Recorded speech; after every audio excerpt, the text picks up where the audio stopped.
你好，欢迎乘机。你好，先生，欢迎乘机。欢迎乘机。你好，欢迎乘机。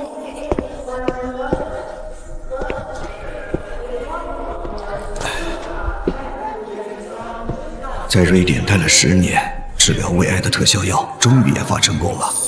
儿媳妇3个月前确诊了胃癌，只要用上了特效药，她就有救了。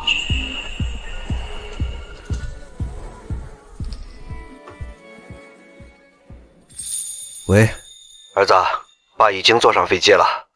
爸，您可是今年诺贝尔医学奖的获得者，为什么非要赶这趟飞机？我还是给您订个专线吧。没事，少明，这可是救人的药剂，不能耽误啊！就这趟飞机吧。爸，您可真是太低调了，获得了诺奖不做任何宣传，就连回国救人也是如此低调。没关系，上次公司体检，你的未婚妻李晴晴不是确诊胃癌了吗？不能耽误啊。爸，晴晴确诊胃癌后，我怕她担心，就没有告诉她。对，不能影响她的生活和工作。爸，晴晴是空姐，跟您一趟航班，她带着我专门给您定制的分析仪，耗时多年，斥资过亿，您不是想要好多年了？正好，我让她带给你。好，好。爸，我想等晴晴病好了，我们就结婚。哦，好啊，好。爸也想早点见到未来的儿媳妇。那爸先挂了，再见。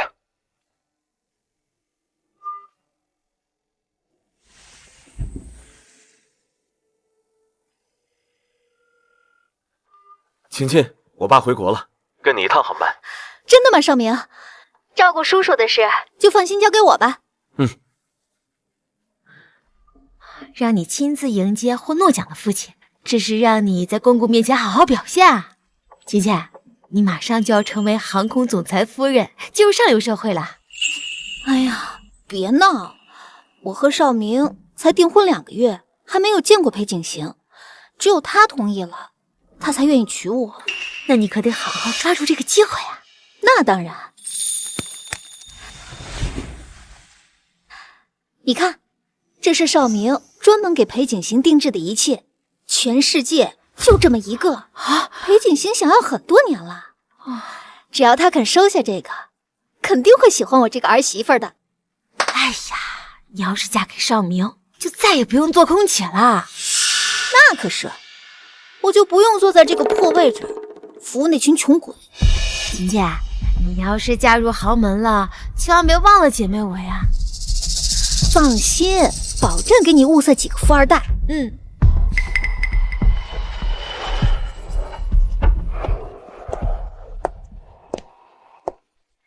哎，姑娘，女士，请问您需要什么？那个帮我拿个毛毯吧。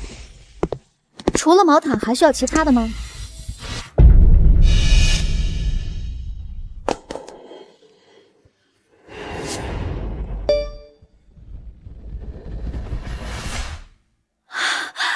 你偷拍我！你个老男人，你居然敢偷拍我！你说什么呢，小姑娘？我只是去上个厕所，手机不小心掉了。那闪光灯怎么亮了？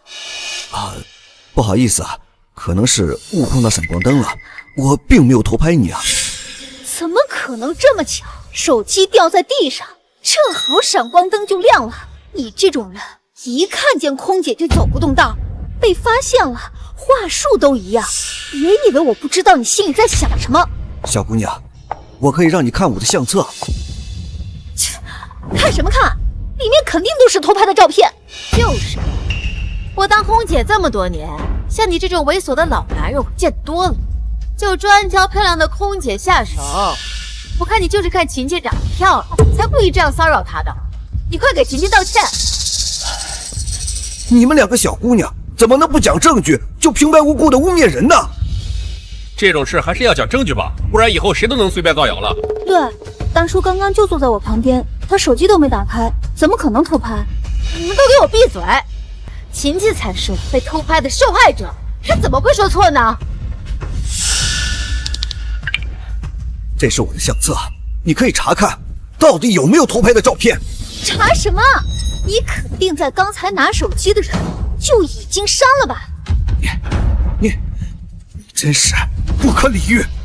要是不相信，我们可以去找空警。哟，你又在这演什么戏呢？你听我解释。你放开我！哎，你怎么这样啊？你这个色鬼！你偷拍不成，还想趁机碰秦姐？哎呀！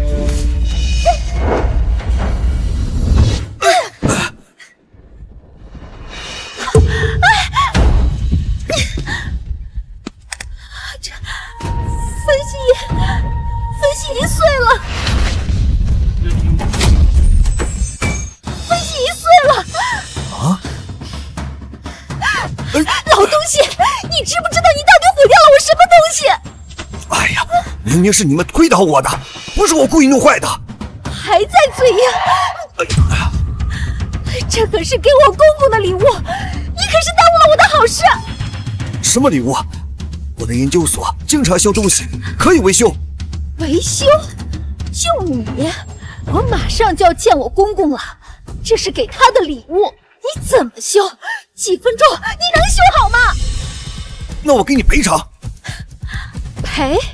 就你这样的穷酸鬼，这是我未婚夫花了上千万才研发出来的，你怎么赔？拿你这条贱命赔吗？你就是蛮不讲理，怎么会有人敢娶你这样的人？你个老东西，竟然骂秦妾！你要是害秦姬嫁入不了豪门，我还怎么认识公子哥？怎么发财？你非要坏我好事，那我就给你个教训。宁宁，去把他的东西拿过来。是。不要，不要！这是给我儿媳的治疗药物。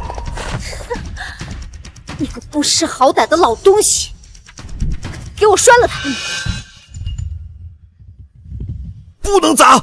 哎，怎么还要拴人家东西啊？对啊，你们自己的东西不好好保管，怎么能怨得了别人？你们两个身为工作人员，却要故意毁坏乘客东西，我要投诉你们！你算什么狗东西，还敢投诉我们？哼！啊，我知道了，你就是看秦妾有钱，想讹我们钱吧？原来是个想骗钱的，可是就你这个破箱子，能值几个钱？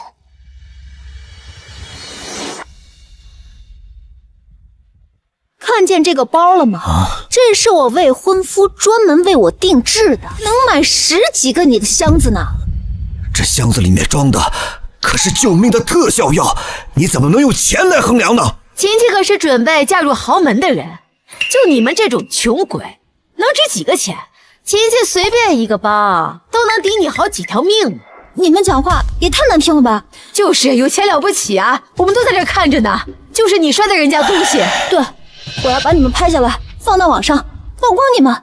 对，大家拿手机一起拍，这种人就应该赶出航空公司。对，我们绝不能姑息这种仗势欺人的行为。你们，我一会再收拾你。把手机都给我关了！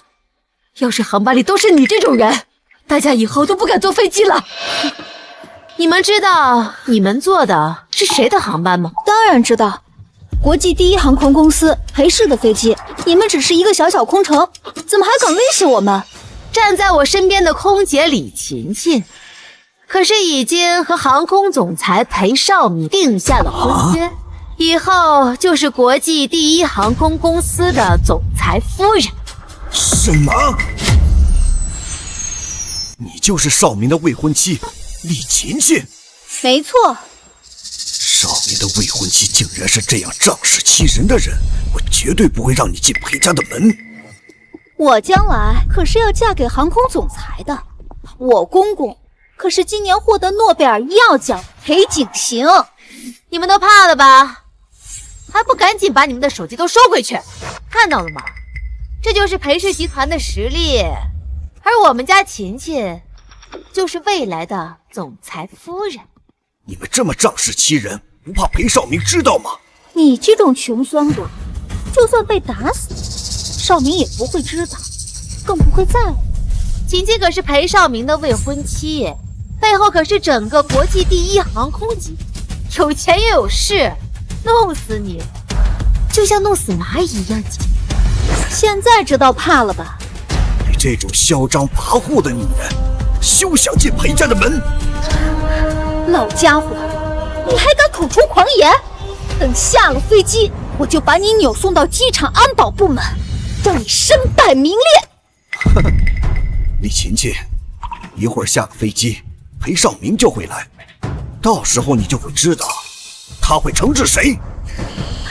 嘴硬的老家伙，宁宁，抓住他！哎，你老家伙，不是让你胡说，不是让你胡说。裴少明知道了，绝不会放过你们的。你个老东西，敢害琴琴嫁不进豪门，还敢骂我们！我要给你点颜色瞧瞧！住手！住手！航空公司的前副总，这个人有点眼熟啊！你们在这干什么？我在头等舱都能听见你们这里的动静。钱副总，这个老男人居然敢偷拍我，还弄坏了我的东西。我和宁宁正在教训他呢。您不是总裁未婚妻李小姐，你没受伤吗？我倒是没受伤，但是他还把少明送给我公公的分析仪弄坏了。你这是颠倒黑白，捏造事实！我腻歪了，敢这么说总裁夫人，还敢偷拍？互相勾结，裴少明知道了，不会放过你们的！哎呀，我去！你在这儿扰乱治安，偷拍李小姐，辱骂机组人员，像你这种猥琐的老东西就应该被打死！原来我儿子的公司上上下下都是这种人，这么恶劣的事情绝不容忍！我现在就上报。呼叫塔台，呼叫塔台。收到，是否出现遇到情况？航班 A3145有乘客偷拍未来总裁夫人，并辱骂机组人员，严重影响航空安全，申请上报总裁。收到，上报给总裁秘书。裴总，您父亲乘坐的 A3145有乘客和机组人员发生了冲突，据说引起了骚乱，严重影响了航空安全。什么？我爸不会出事吧？走，赶快去机场。好。等少明查明真相，就会知道你们做的一切。你这个老不死的，还不肯认错？你不是想要这个？你快放下！这里面装的是能拯救万千人性命的特殊药。老家伙，你想要这个东西是吧？我偏不给你。哼，李琴琴，你这是自断生路。老家伙，我又没生病，你吓唬谁呢？你3个月前就确诊了胃癌，当时正是研发特效药的关键期。为了不让你担心，就没有告诉你。放屁！我老公那么爱我，我生病了，他只会陪着我共同面对，怎么可能骗我？琴琴，他这个好色猥琐的老男人，就是想把你公公的丰功伟绩都往自己脸上贴金。这分明是在抹黑裴先生。你敢抹黑我公公，我绝不能容忍！你最好立刻放下，这种特效药非常珍贵，我只带了1支药剂，砸了它可是要担责的。你就这么想救你的儿媳妇儿？这不仅能救1个人的性命，更能拯救千千万万的人。这支药就算是碎了，也是你自己的责任，关我们什么事啊？你怎么能这么恶毒？这么多人都看着呢。你也看到裴氏集团的影响力了吧？只要我们秦晋说一句，谁敢把这些话说出去？对，你们要是胆敢把今天的事说出去，裴氏集团不会放过你们的。哼，老家伙，得罪了我，你就是在自找死路。你真是无法无天了。这支药剂是治疗胃癌的特效药。治疗胃癌的特效药不是获得了今年的诺奖吗？对，我就是诺奖的获得者，裴景行。我就是裴景行。什么？怎么可能？裴景行先生是出了名的作风低调，今年诺贝尔医药奖颁奖典礼都是他主动取消的。行为那么高尚的一个人，怎么可能是你这种行为肮脏、思想龌龊的人？就是啊，你肯定是知道裴景行不肯公开露面，所以才假冒他来威胁我们吧？你这个贱人，居然敢骗我！啊！你不是很重视这个东西？我今天就要亲手毁了它！啊！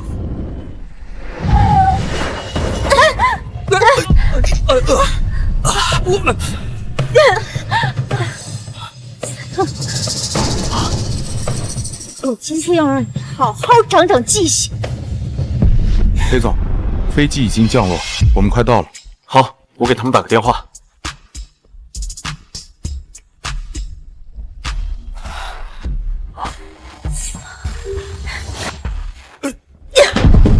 搬救兵，太狂妄了！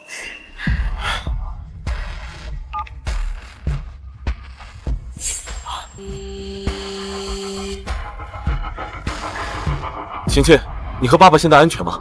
塔台说没有人冲撞了机组人员。少明，我还没找到叔叔呢。刚才降落的时候，有个人偷拍我，才耽误了。那个人还把分析仪撞碎了。什么？居然弄坏了我给爸爸的分析仪！飞机已经落地，晴晴你等着，我马上过去。好，总裁马上就要来了，你今天所做的一切，都将会付出惨重的代价。如果少明知道你的所作所为，所有的美梦都将破碎。既然你这么不识抬举，就别怪我不客气。不！就别怪我不客气。不！这不光是你的救命药，也是造福万千人的药。你如果毁掉，代价你承受不起。你现在还在演戏啊？我真是感动呢。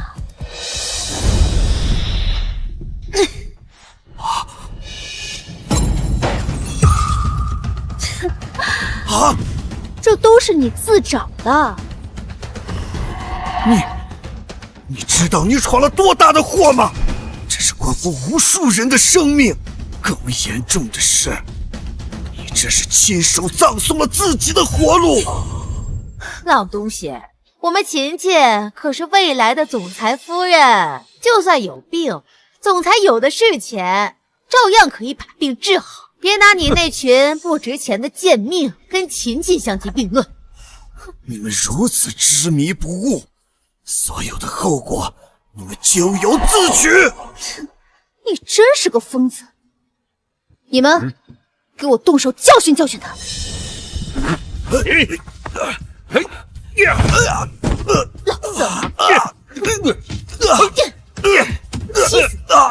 气死你色狼！我都打累了，怎么还死不承认？总裁马上就来，我最后再给你一次机会，只要你肯承认自己的所作所为，给我道歉，我就可以大发慈悲的原谅你。李小姐都给你机会了，还不赶紧道歉？你做梦！少明来了，你们一个都别想跑！就剩一口气了，还这么倔强？留点力气，还是到黄泉路上去说吧。给我往死里打！是。气死你！让你不承认，不让你不承认！让你得罪李小姐，等总裁来了，你就在劫难逃了。在干什么？你们在干什么？怎么搞出来这么大动静？少明，这个老男人偷拍我，还摔碎了你给公公准备的礼物。裴总，我们秦秦宽宏大量，只要他认错道歉，我们就会原谅他的。可是他不知好歹，死不承认。我们就是想给他点教训，让他知道自己的错误。是啊，裴总，李小姐受了这么大的委屈，也只不过是要求道个歉。像这种猥琐的老男人，就应该被好好教训一顿，免得以后再犯。少明，你放心，这种老色鬼一会儿就送到机场安保部门，不用你费心。算了，先把人送到医院，其他的之后再算账。我爸呢？我联系不上他。你们在飞机上没有找到他吗？我还没有看见叔叔呢。不可能，他登机前给我打了电话，他明明就在这趟飞机上。那叔叔是不是在头等舱啊？裴先生可是医学界的泰斗，即使没有做专线，也应该在最好的位置。那代表了公司对他的尊敬。我们走，去头等舱。少明，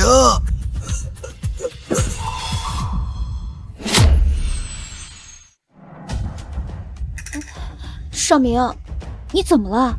我好像听见爸爸在喊我。没有人叫你啊，你是不是听错了？裴先生多年没有回国，总裁这是思父心切。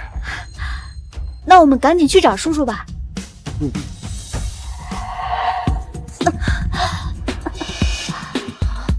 晴晴，你怎么了？我胃疼。张密，快叫救护车！是。晴晴，你经常胃疼，这次怎么这么严重啊？晴晴的胃癌越来越严重了，不能再拖了。爸，你到底在哪儿呀？裴总，机场的救护车就在飞机下面了。晴晴，我们走，马上去医院。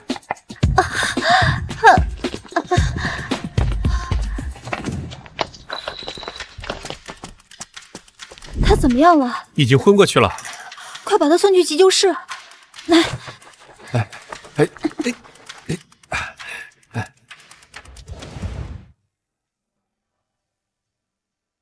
李小姐，等会儿输完液就去做个检查。谢谢江院长。晴晴，你放心吧，江院长在，你一定会没事的。晴晴，那你做完检查就先回家，我先去公司了。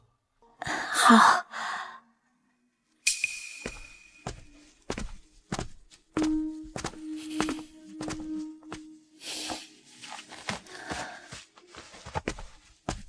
李青青的胃癌的事情还不告诉他吗？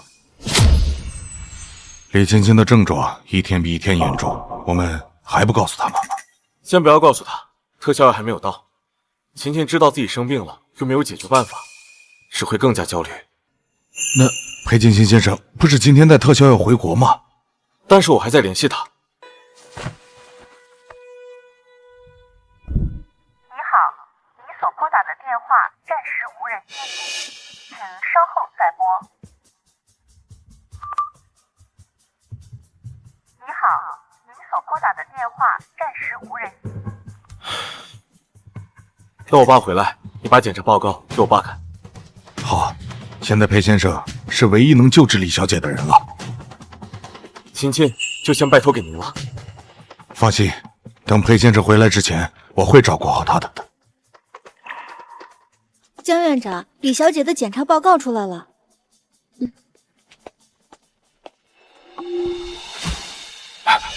总裁，你看，李小姐的胃癌已经到晚期了。晴晴的病恶化的这么快，得赶紧联系裴先生啊！我再给爸爸打个电话。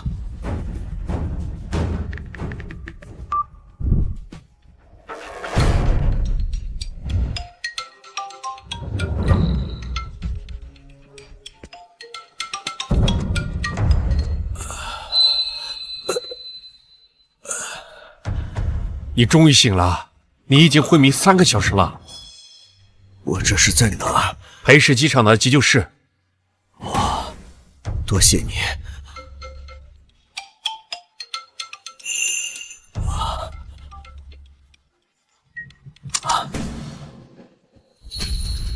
爸，你终于接电话了，你在哪里？我在机场急救室。你怎么在那里？我被人打到重伤，醒来就在这儿了。啊，你现在怎么样了？医生给我做了紧急包扎，我现在还在急救室。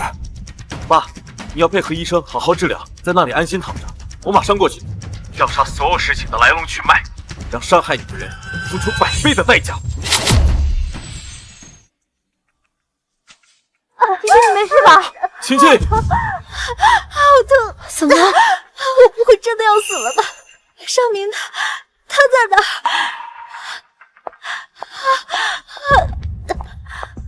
裴总，秦琪现在腹痛难忍，都已经哭了，要不你还是去看看她吧。你先去照顾她，我交代点事情就过去。好。江院长，我要去安抚秦琪，你先带着检查报告去找我爸。现在只有我爸能救她了。好，我明白。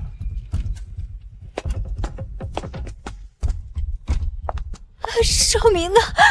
他怎么没跟进来？裴总现在有事情要忙，他马上就过来了。要不你先吃点止痛药？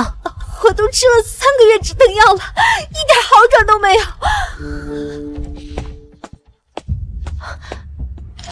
秦琪，你不要担心，只是普通的胃病，好好吃药，过几天就好了。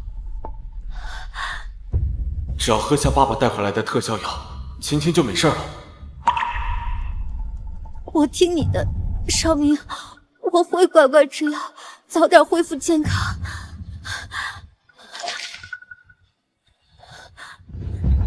裴先生，裴先生，你这是怎么了？患者身上多处淤青，头部好像遭受严重撞击，还脱落了2颗牙齿。我建议赶快送到医院做一个全面检查，如果伤到身体内部，恐怕会危及生命。裴先生，您伤得这么严重，我先送您去医院吧。去医院，等会儿再说。我儿子说要过来，他人呢？我儿子说要过来，怎么他没来？你来了？裴总的未婚妻李晴晴身体不适，正在医院，裴总现在赶不过来呀。我身受重伤，他不管不问，却在医院去陪那个女人。裴先生，李小姐的胃癌非常严重，裴总一时赶不过来，也情有可原呐。这是裴总让我带给您的，这是你儿媳妇的确诊报告，这是这3个月以来的检查报告。拿走，我不看。哎，裴先生，你怎么把检查报告都扔了呀？李小姐的生命现在危在旦夕，3个月内体重下降了20斤，腹部有明显的硬块，这是胃癌晚期的典型症状啊！哼，少明替他隐瞒病情，是希望他不要担心加重病情，而他呢，不爱惜自己的身体，难怪病情会发展得如此迅速。裴先生，李小姐已经病入膏肓。哎，您这次回来不是带了特效药吗？裴总非常关注李小姐的病情，特意让我过来取特效药。现在您是唯一能救她的人了呀！救她？呵呵，我原本是能救她的，可惜呀，特效药已经被他给摔碎了。什么？在回国的飞机上，他污蔑我偷拍，逼我道歉，我不肯，他就将我打得昏迷，甚至亲手毁掉了能救他性命的特效药。裴总的未婚妻竟然是如此歹毒的人呐！未婚妻，我不会让这种虚伪的女人进裴家的门。裴总，您放心，他光天化日之下将您打成重伤，还毁掉了这么重要的药品，我一定会把所有情况如实上报给裴总，让裴总知道他的真面目。婷姐，出院手续已经办好了，你确定不多留在医院一会儿？没事，宁宁。少明说我只是简单胃痛，已经吃了止痛药了，现在已经没事了。晴晴，你是个坚强的女孩，我爸认识你了，一定会喜欢你。爸刚才给我打了电话，说他在机场，我们一起去接他吧。等他看到爸爸被打的样子，肯定会心疼爸爸吧。那我们赶紧去吧，我现在已经迫不及待的要去见叔叔了。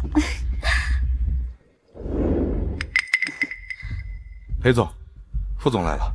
裴总，我有紧急事务要向您汇报。我现在要去接我爸，可是董事会那边都等着您回复呢。少明，公司的事要紧，我去接叔叔就行。裴总，您放心吧，我到时候陪着晴晴一块儿去。那行，晴晴，我让张明给你备车，我爸就拜托你了，一定要好好照顾他。没问题，包在我身上。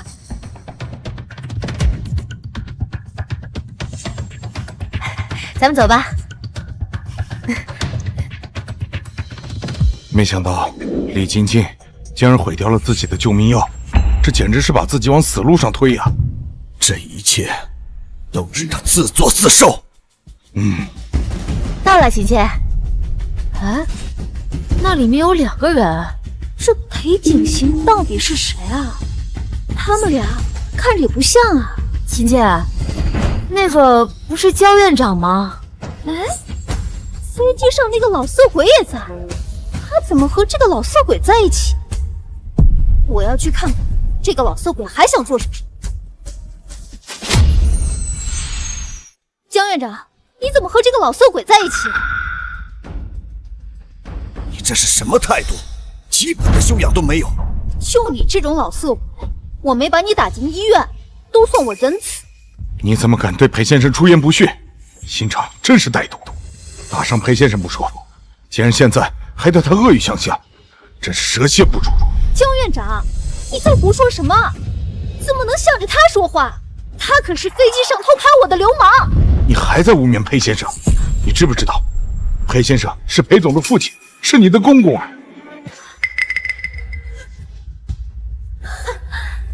他怎么可能是我公公？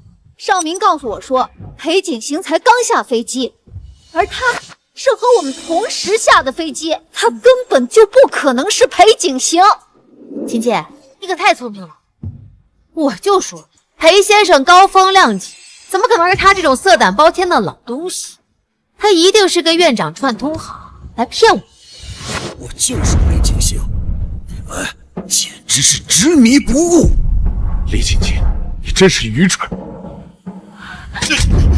江院长，看在你照顾我3个月的份上，我一再忍耐，请你搞清楚，我是裴少明的未婚妻，你却和这个冒充少明父亲的人串通一气，到底想干什么？李青青，你到现在还不明白真相？你打伤的是你的公公，你砸碎的是你的救命药。狗屁特效药！他就是下贱的流氓，无耻的骗子！江院长，你就是被他三言两语给欺骗了。我是骗子，知不知道？3个月前就得了胃癌。不可能，少明都告诉我，说我只是普通的胃病，根本不是什么癌症。那是少明不想让你担心。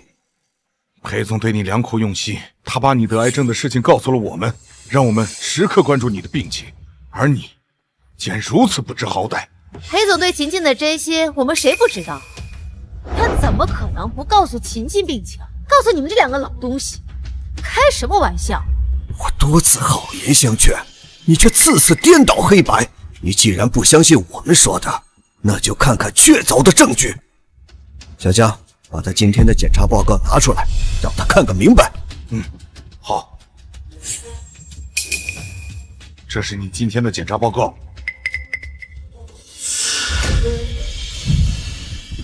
秦切，上面写你胃癌晚期。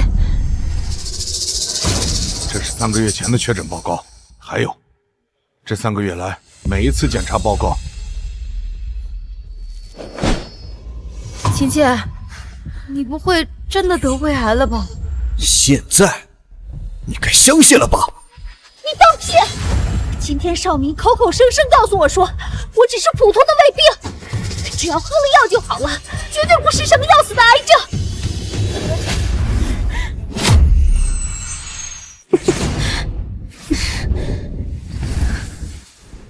宁宁，你去叫保安来，他们今天一而再再而三的欺骗我，我就要让他们知道欺骗我的后果。好。你这个毒妇，你还想干什么？我这就把你的所作所为告诉裴总。喂，裴总，裴先生，你个狗东西，还敢联系少明？裴总，裴先生，我爸怎么了？喂，我爸不会出事了吧？裴总，李小姐去找您父亲了，现在应该已经会合了吧？您不用担心，李小姐会照顾好裴先生的。不，他们一定是遇到什么事了，江院长才会如此着急。张密，备车，我们去找他们。是。就是他们冲撞总裁夫人。我可是唯一能救你性命的人。我又没病，你们一再谎称我得了癌症，敢这么咒我，等死吧！给我教训他们，千万不要手下留情！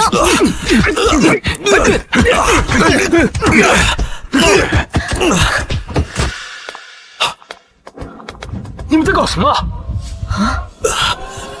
爸！等等，少明，你叫他爸，我没有听错吧？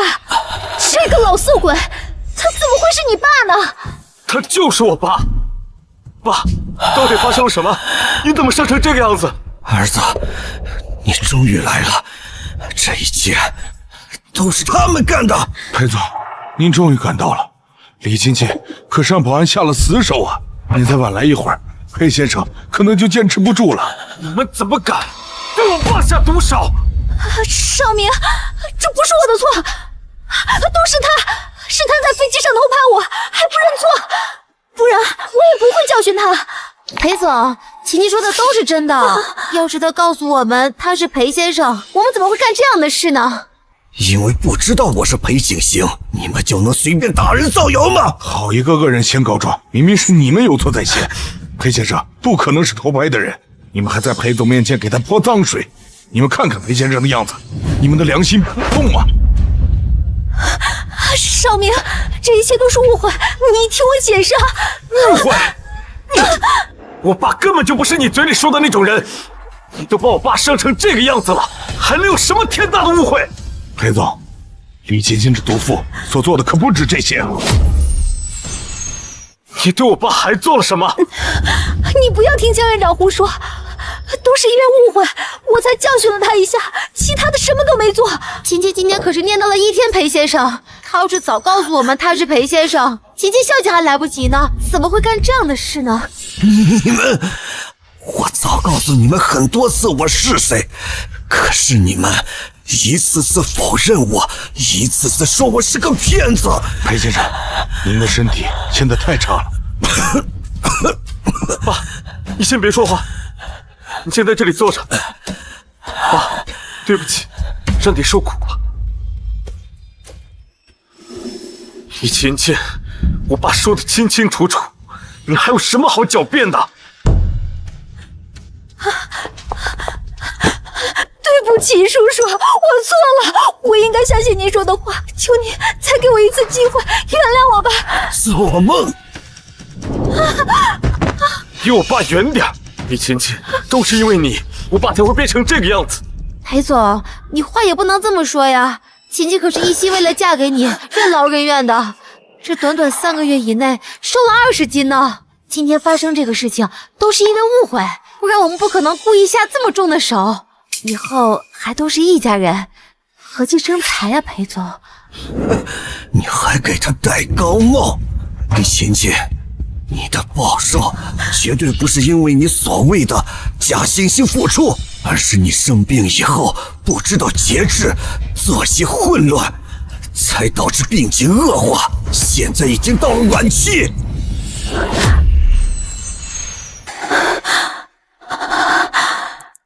胃癌晚期，这不可能！少明，你亲口告诉我，我只是普通胃痛，不是什么癌症。这都是叔叔故意吓唬我的，对吧？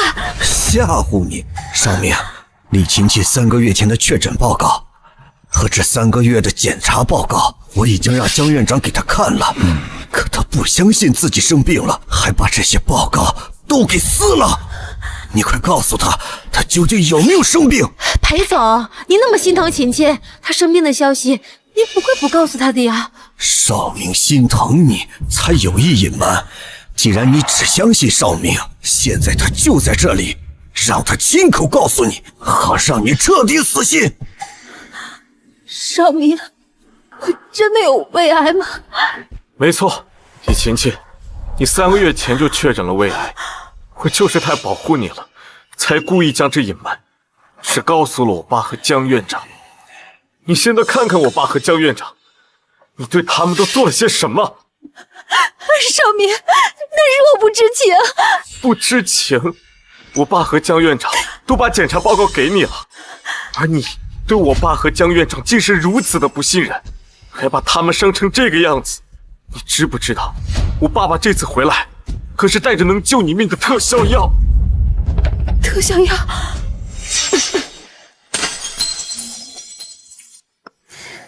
你这是亲手葬送了自己的活路！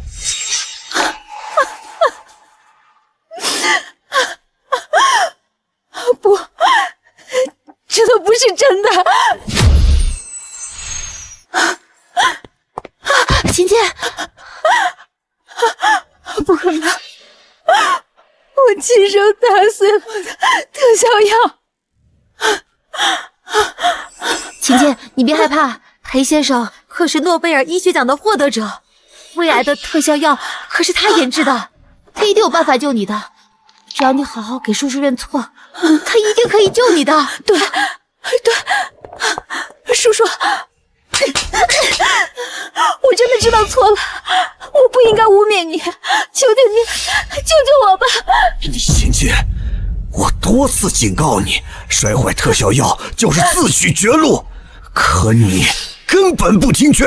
你这样顽固不化的人，我没办法救。裴先生，你是道德高尚的研究学者，你不要跟他一般见识，你就大人不计小人过，原谅他这一次吧。哼，你知道他摔碎的特效药有多珍贵吗？早带回了1分钟时间，就能多拯救一个人。你的所作所为已经伤害了许多人。如此珍贵的药物，你根本就不配使用。不要啊！叔叔，你这次回来，不就是想看我和少明结婚的吗？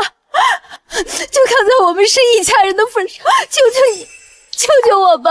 事到如今，你还在做着飞上枝头做凤凰的美梦。我们裴家绝不会允许你这样的人进门。少明，我们马上就要结婚了，你不会不娶我的，对不对？厉勤俭，就算我爸没有发话，我也不会娶你这样蛇蝎心肠的女人。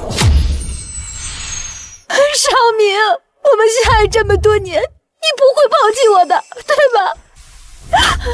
李勤勤，这么多年来，你在我身边装的乖巧可爱，要不是我爸这次回来，我都不知道你是如此狠毒的女人。怪我没有一开始就看清楚你。李勤勤，我儿子对你的真心，众人皆知，而你只是为了一心嫁入豪门，在我儿子面前都是装出来的样子。我没有装，少明，我是真的爱你。裴总，就算晴晴今天犯了错误，可是她这么多年一直对你悉心照顾啊。一个女人的青春才有多少年，她可都给你了。就算没有功劳，也是有苦劳的。你不能因为今天这点误会，就抹去你们之前过去的所有啊。少明，你不会抛下我的，对不对？我相信你。少明，这个女人在飞机上打伤了我还不够，我来到急救室，她再次看见我，还是不肯放过我，还让这4个保安殴打我和江院长。你可是看见了？对啊，裴总，你还心软什么？他让保安把裴先生欺负成这个样子，绝对不能放过他呀！裴总，都是他们命令我们干的，我们可什么都不知道啊！对，就是那个女人说总裁夫人被骚扰，我们不能不动手啊！还没进裴家的门，就如此嚣张跋扈。要是真和少明结了婚，整个集团就要被这个女人给毁了。李勤勤，你居然还会仗势欺人！裴总，你可千万别听这些保安胡说，他们都上赶着巴结勤勤呢。如果不是你有意说你是少明的未婚妻，他们怎么会赶着去巴结你？我李勤勤，我们仅仅是定下婚约的关系，手下人就这么听你使唤。如果我真娶了你，是不是就像我爸说的，你还要吞下整个裴氏集团才肯罢休？李勤勤，我可真是小看你啊！不是我，少明，我没有那么想，我只是单纯的喜欢你，想嫁给你。都是他蛊惑我的，是他说叔叔不是裴景行，还把保安叫过来打了叔叔，都是他干的。什么？倩倩，明明是你自己要嫁入豪门，还死不承认他是裴先生。我好心帮你，你还把脏事泼到我身上，都是因为你，我才会误会叔叔。都怪你在我身边胡言乱语，才会得罪了叔叔，少明才不会娶我，都是因为你，我才嫁不进豪门的。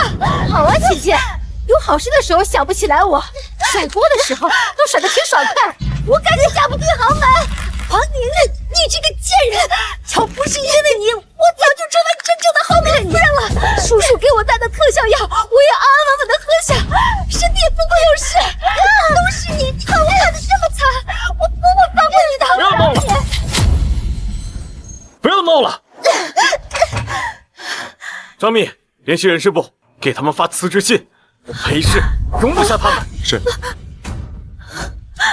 人事部经理，给空姐李倩倩和王宁宁发正式的离职信。好。裴总，人事部那边正在计算赔偿金额，10分钟后，李晴晴和王宁宁就能收到正式的书面离职。裴总，这都是你们的家事，跟我没什么关系，凭什么辞职我呀？刚才叫保安的恶毒嘴脸哪儿去了？敢殴打裴先生！裴总仅仅是辞退你，没有追究你们其他责任，还不快感恩戴德的接受？你们这种人不配留在裴氏。今天下午把东西给我收拾干净，混蛋！少明，你不能那么绝情吧？你就算不念在我们之间那么多年感情的份上，念在我在裴家机场工作了这么多年的份上，你也不能辞退我。对啊，裴总，我机场干了这么多年，为机场做了那么多贡献，好不容易才走到今天，怎么能说辞退就辞退呢？你今天在飞机上的所作所为，我看得清清楚楚。少明，必须开除他们。完了，这工作真没了。少明，你不能开除我，我还有胃癌，没了工作，我还怎么治病啊？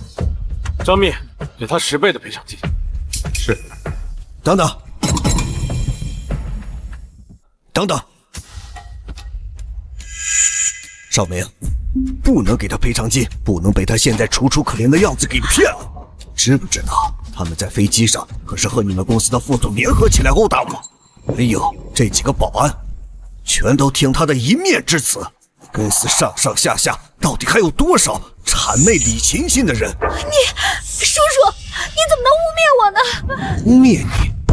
这4个保安都在这里，他们难道不是为了讨好你才来急救室殴打一个病人的吗？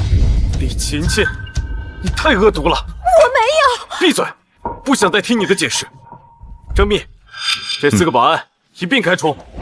裴总，我们听说她是总裁夫人，是她让我们下死手的，我们只是机场保安，不敢不听呀。是啊，我们也是被这个女人给欺骗了呀。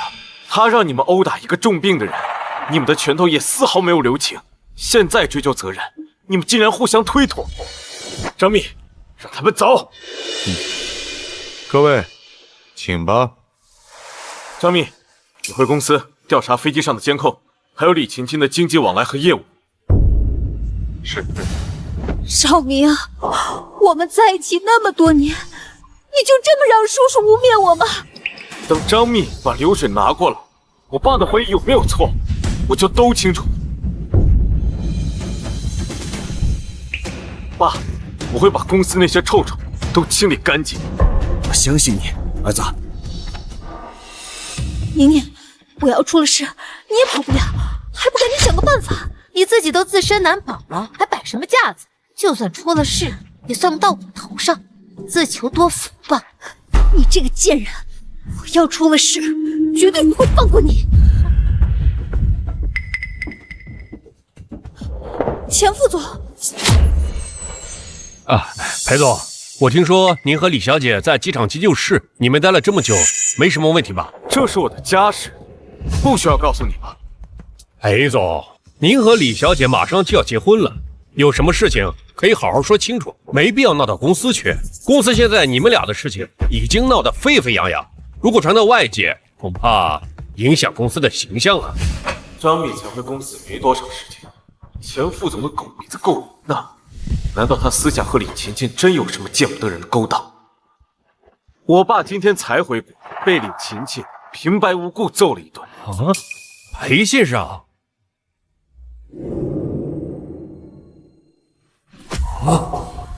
这不是飞机上那个人？怎么如此惊讶？不认识我了？在飞机上，你下手可是很重啊！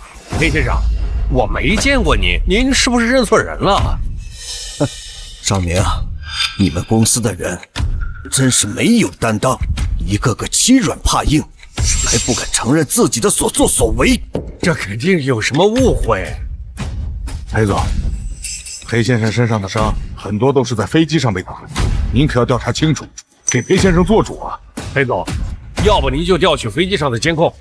裴先生非认定那个人是我，我没打人，这么大的祸我可不背啊！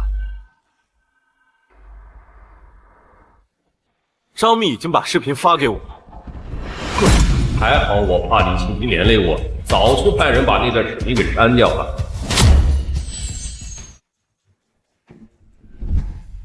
你们居然敢这么对我爸！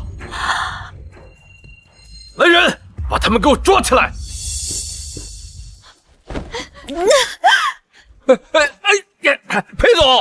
裴总，你这是干什么？你自己看清楚，你都对我爸做了什么？不可能啊！我明明派人把视频都删掉了。张密去调查黑匣子的时候，连同你的人抓了个人赃并获。一群没用的饭桶！少明啊，公司的副总手伸得如此之长，能够随意调取飞机上的黑匣子，你可要好好调查调查。放心吧，爸，我会把这件事调查清楚。你这孩子就是太善良了，才会被这么多人利用。这次是整顿公司的好机会，一定要树立严格的作风。放心吧，爸，等我处理完全部事情，就把他们送去警局。裴总，不要真进警察局，我就完蛋了。少明，我还有胃癌，我不能待在那里的。裴总，不过就是一场小冲突，你何必要小题大做？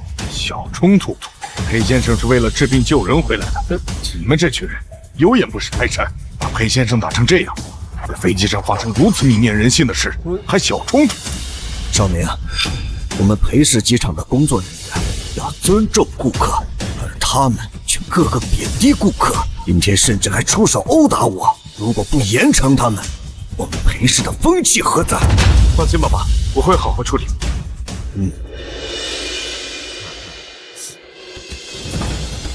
裴总，全部调查清楚了。怎么会有这么大笔的采购没有记录在内？财务说都是李晴晴上报的采购额，多年来他多次上报10几万的采购额，因为是你女朋友，没有人敢拒绝。近3个月，他仗着是您未婚妻的身份，采购金额达到了上百万。好啊，你之前在少明面前装得如此乖巧，私底下却用裴氏的钱随意挥霍。如果这次不是我回来，我还不知道少明的未婚妻居然是这样的人。李晴晴，我不是给你开了福卡吗？你怎么能这么挥霍公司的钱？裴总，晴晴要是花了你的副卡，你不就都看见了吗？你要是看到晴晴买那么多奢侈品，你还会看得上这个嫌贫爱富的女人吗？王明，你别以为我不知道，你拿我不用的奢侈品拿去倒卖，你这个贱人还敢出卖我！哼，在飞机上还向我炫耀你的奢侈品包包，还说我们这些人的命不如你的一个小包包，竟然是这样的来历呀！竟然这么羞辱裴先生！裴先生研究的药物能拯救成千上万人的性命，你们这么说裴先生简直是枉生为人。没想到在我身边这么多年，居然把金钱看得如此重要。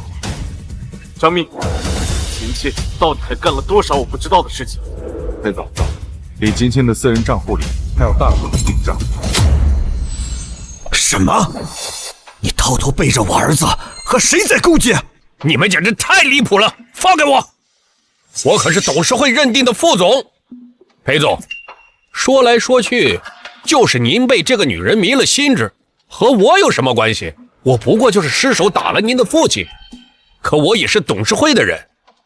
如果再闹下去，怕是你我都不好看了。我就不陪你闹了，我先离开了。慢着，张密的证据还没有讲完，你为什么着急离开？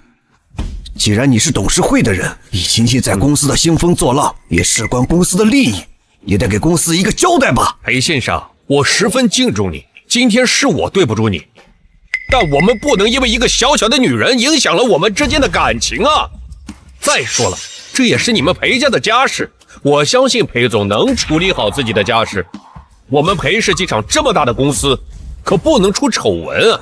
钱副总，公司是裴家的，裴家的事就是公司的事，你跑得这么急，难道是心里有鬼？张密，说，到底是谁私底下和李青青勾结？裴总，我没有查到汇款人信息。裴少明啊，你个小兔崽子跟我玩还是太嫩了。裴总的手下如此办事不力，是让人看笑话的吗？既然裴先生认为这件事情是公司的事情，那我明天就把裴总未婚妻所有的事情上报董事会，裴总亲自和董事会解释吧。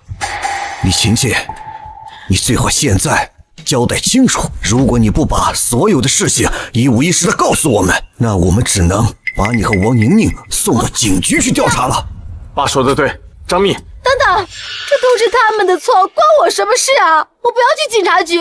你是哪里来的蠢货，还在这里胡言乱语？这张卡里有50万，王宁宁，只要你把全部的事情交代清楚，我非但不会送你去警局，还能给你50万的奖励，孰轻孰重，你考虑清楚。王宁宁，你敢！裴总，你还记不记得你给裴先生定制的分析仪？王宁宁，那个仪器早就在飞机上去砸坏了，你提它干什么？那是少明委托李晴晴带给我的仪器，费时多年，耗资数亿啊！那是当然，裴总为了裴先生可是下了大手笔，可惜已经坏了，都是拜这2个女人所赐。裴总，他们2个说的都是假的，还是赶紧把他们2个送到警局吧。哼，你害怕什么呀？你是怕被裴总知道你从中挖了不少油水？裴先生，裴总，你们不知道，这个项目刚成立的时候，副总整天去秦倩身边，让秦倩在裴总耳边吹枕边风。王宁宁，我从来没有做过对不起少明的事。胡说！我和李青青不过是见过几次面的关系，李青青可是裴总的女人，怎么可能如你所说？我整天跟秦倩待在一块儿，她什么事情我不知道？裴总，难道不是秦倩给你介绍，说副总是科研人员，才让他去当这个项目的负责人？少明，王宁宁说的都是真的吗？爸，这是专门给你准备的科研研究项目，我确实是听李晴晴说副总有相关经历，才让他负责的。裴总，那你可是被他们给骗了呀！副总就是个技校出身，根本没碰过什么机器。他答应秦倩说，如果让他做项目负责人，挖到的油水分给秦倩一半。好啊，你的算盘居然在少明眼皮子底下打了这么多年。李晴晴，我从来没有亏待过你，你为什么要这么对我？裴总，这个女人说的都是假的，你在血口喷人！我根本就没有说谎，你靠着秦倩的关系捞到不少油水，根本就不止这些。裴总，裴先生，他一个什么都不会的二愣子，之所以能进董事会，那就是靠这些钱去打点的。钱副总，你还有什么好说的？裴总，裴先生，你们不能听信这个女人的一面之词啊！她就是为了那50万信口胡诌的。我根本就没有胡说，我手机里有他们2个的聊天记录。你，我的手机！你就这么明目张胆的把证据给销毁了？裴进行，我敬重你是诺奖的得主，一直给你脸，你可千万别给脸不要脸。少明，把急救室的监控调出来。我现在就给监控室打电话。别白费力气了，虽然我不能销毁飞机黑匣子上的视频，但是监控室的人都是我的人。你这是在裴氏机场一手遮天呀！裴先生，说话别这么难听吧。明天回到集团，我和总裁还是好同事，有话好说。钱副总，你在集团有这么大的流水，迟早会被我们抓住你的狐狸尾巴。裴进行，我的每一笔汇款都是由我的手下汇出去的，你能查到什么？撑死了，也就是让他们做我的替死鬼。儿子，是时候了。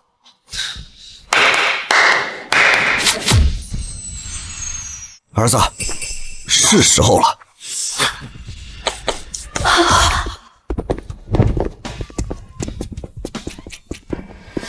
我们接到举报，有人非法转移裴氏集团资产。我举报的，就是他们3个。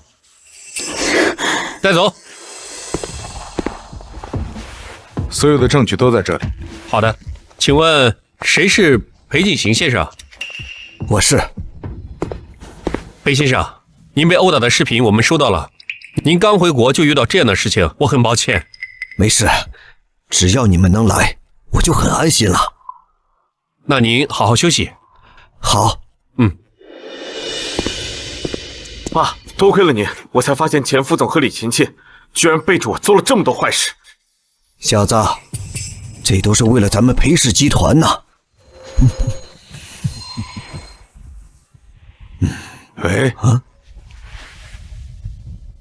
好的，我这就告诉裴先生。裴先生，最新一批的胃癌特效药已经运抵国内，您现在可以好好休息了。好，事情终于圆满完成了。爸，辛苦您了，快去医院做个全身检查。好。